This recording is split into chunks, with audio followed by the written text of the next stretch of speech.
So problem solving is basically pretending everything is going to be okay, even when it's not. I mean, we always laugh and we say, in the end, everything's going to be okay. If it's not okay, then it's not the end. This industry is designed to have problems. It's designed to have so many moving parts that it's impossible to avoid issues. There's so many trades. A lot of them have never worked together. A lot of them with their own issues of internal issues of organization, of finding supplies, so there's so many moving parts that there is no project without hiccups, like ever.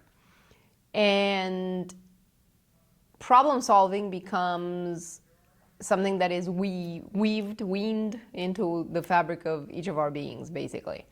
Right, clamped and 2 and 2. Okay. And not in the back, but in the side. Yeah, here. That orange pre-drill. Yes, it should be somewhere. Well, it's got Pre-workout. Pre-workout. Step on this maybe. So do a little bit of the splits, right? So that you spread the weight. Exactly. It's heavier than fat. Yeah. Hey, you broke it. I'm not fat. I'm just very muscular. Shut up. very massy. Yeah, I'm very massy.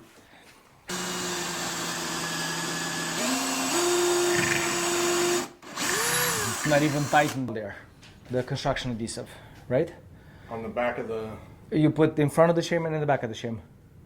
But just make sure don't smash the wall. So what you could do is first you play with them like you are right now. You mark it where it should go and put a number or something so that which one goes where. Smudge a bit of PL on both sides. Push the cabinet forward. Stick them all to the wall. Drop them on the shims. Okay. Oh, the back, that should be lifted, but they'll do it with the countertop. So they'll put a dab of adhesive thicker there. And when it dries, it's gonna act like a shim. So you're good this way. Just make sure when you're gonna shim, you can double check again. Make sure that the front stayed level. A 1/16 of an inch of a shim in the back. So yeah, you could put one screw there, the 2-inch, screw it, and then it's gonna pivot exactly to where you want it to pivot.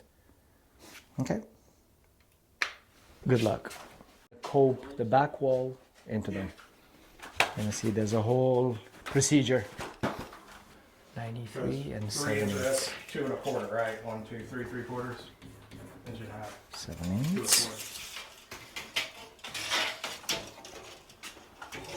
And then in the back.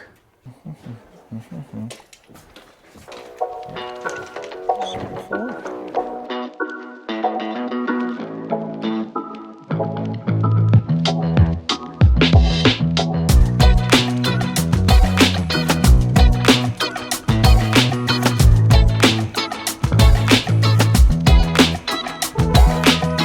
what? Say something interesting. Yeah, not much interesting. We're just unwrapping now. So everything that came from Montreal, nicely packed and wrapped so that it doesn't get damaged.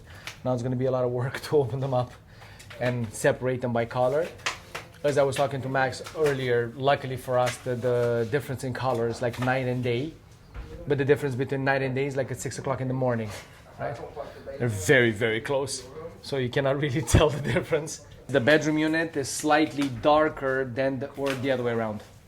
Whatever, one is darker, one is lighter. And yeah, first we're gonna separate them by room, and then we're gonna start crown molding, side spacers, toe kick, and then we finish with the doors. And last thing, drawers. And then the handles. And then that's it. By lunch. But it's always done by lunch. And now we just had to step out of the laundry room because Duval is measuring the countertops. He had to come today. We're one of the last trades that go in. We're the most visible one because, I mean, you focus on the cabinet. It's the central piece. You don't really see all the electrical, all the wiring, all the plumbing, you know, those are functional things, where cabinetry is more aesthetic. So you see everything.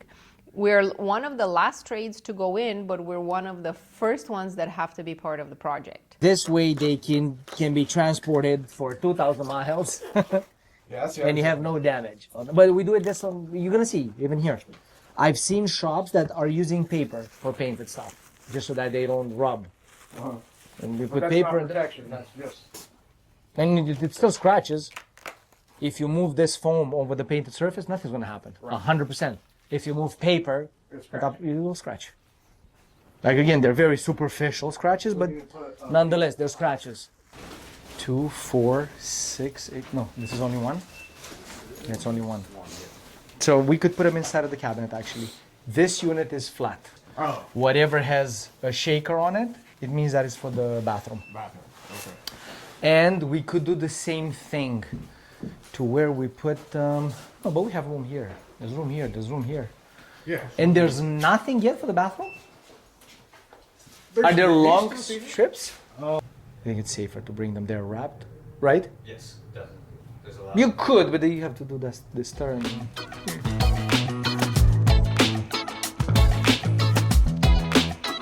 So we're there to witness the little hiccups and to contribute to trying to fixing them from the beginning. That's why we do multiple walkthroughs in a project. We want to be there at framing stages. We want to be there after electrical and plumbing, but before drywall. And sometimes we even go after drywall a couple of weeks before installation if we discover throughout the process that another visit might be required.